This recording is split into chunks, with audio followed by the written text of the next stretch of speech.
আমরা একটু সিলেটে চলে যেতে চাই, যেমনটি বলছিলাম মিড ডে মিলের বিষয়ে আমরা একটু জানবো। আমাদের প্রতিনিধি আছেন কামরুজ্জামান কামরুল ইসলাম মাহি, দুঃখিত, তার সঙ্গে একটু যুক্ত হতে চাই। মাহি, আপনি যেখানে আছেন সেই স্কুলের খাবারের মান কেমন দেখছেন এবং শিক্ষক শিক্ষার্থী তারা কতটুকু সন্তুষ্ট এটা নিয়ে?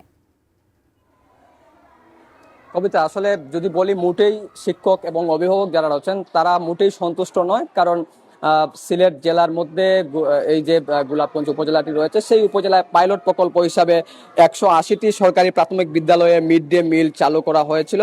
এবং এই মুহূর্তে আমি যে সরকারি প্রাথমিক বিদ্যালয় আছে, এই প্রাথমিক বিদ্যালয়ে কিন্তু নানা রকমের অভিযোগ রয়েছে এবং এই মুহূর্তে আসলে মিড ডে মিলের যে খাবার যেগুলো বিতরণ, সেই বিতরণগুলো করা হচ্ছে। আমি এখানকার প্রধান শিক্ষকের সঙ্গে একটু কথা বলার চেষ্টা করব।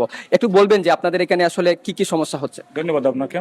আমাদের বিদ্যালয়ে যে মিড ডে নিয়ে যে সমস্যাগুলো হচ্ছে, বিশেষ করে বনরুটি, এটা আসলে একবারে নিম্নমানের বনরুটি, যেটা খাইলে বাচ্চারার জন্য আসলে উপযোগী নয়। এটা নিয়ে শিক্ষক তথা অভিভাবকদের অভিযোগ আছে।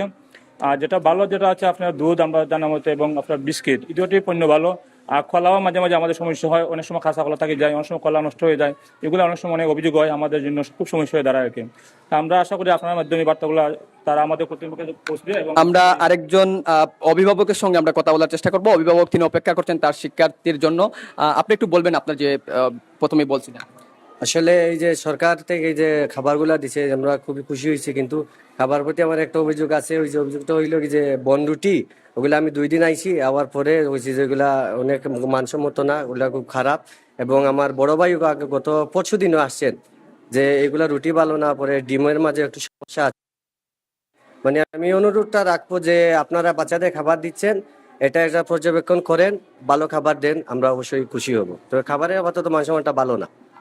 আমরা এই বিষয়টি নিয়ে প্রাথমিক শিক্ষা কর্মকর্তার সঙ্গে কথা বলেছিলাম, জেলা প্রাথমিক শিক্ষা কর্মকর্তার সঙ্গে কথা বলেছিলাম। তারা যেমনটি বলছেন যে আসলে তারা এই অভিযোগটি আমাদের কাছ থেকে শোনার পরে তারা বলছেন যে তারা আসলে দ্রুত গতিতেই আসলে এটি আসলে তারা ব্যবস্থা নেবেন। আমরা সকাল থেকেই অন্তত পক্ষে 10টি সরকারি প্রাথমিক বিদ্যালয় আমরা ঘুরে দেখেছি। এর মধ্যে রফিকপুর সরকারি প্রাথমিক বিদ্যালয় এবং মুল্লারগাঁও সরকারি প্রাথমিক বিদ্যালয় এবং হেলিমিয়া সরকারি প্রাথমিক বিদ্যালয়, এই বিদ্যালয়গুলোতে আমরা এসে দেখেছি যে মানহীন বনরুটি দেওয়া হচ্ছে এবং প্রতিদিন যে রুটিন থাকে, অর্থাৎ ডিম, বনরুটি, এরপরে দুধ, এই বিষয়গুলো আসলে প্রতিদিন দেওয়া হয় না। এই যে সরকারি প্রাথমিক বিদ্যালয়টিতে আছে, আজকে আসলে রুটিনের মধ্যে বনরুটি ছিল, কিন্তু বনরুটি আসলে সঠিক সময়ে পৌঁছায়নি। এর মধ্যে রফিকপুর সরকারি প্রাথমিক বিদ্যালয়ে যে চিত্রটি আমরা দেখেছি যে মাসের মধ্যে অন্তত 7 দিন যে মিড ডে মিলের যে কর্মসূচি, সেই কর্মসূচির যে সরবরাহকৃত খাদ্য রয়েছে সেগুলো আসলে বিতরণ করা হচ্ছে না। এবং অনেক সময় পুষ্টি বাড়াতে যে খাদ্যগুলো দেওয়া হচ্ছে সেগুলো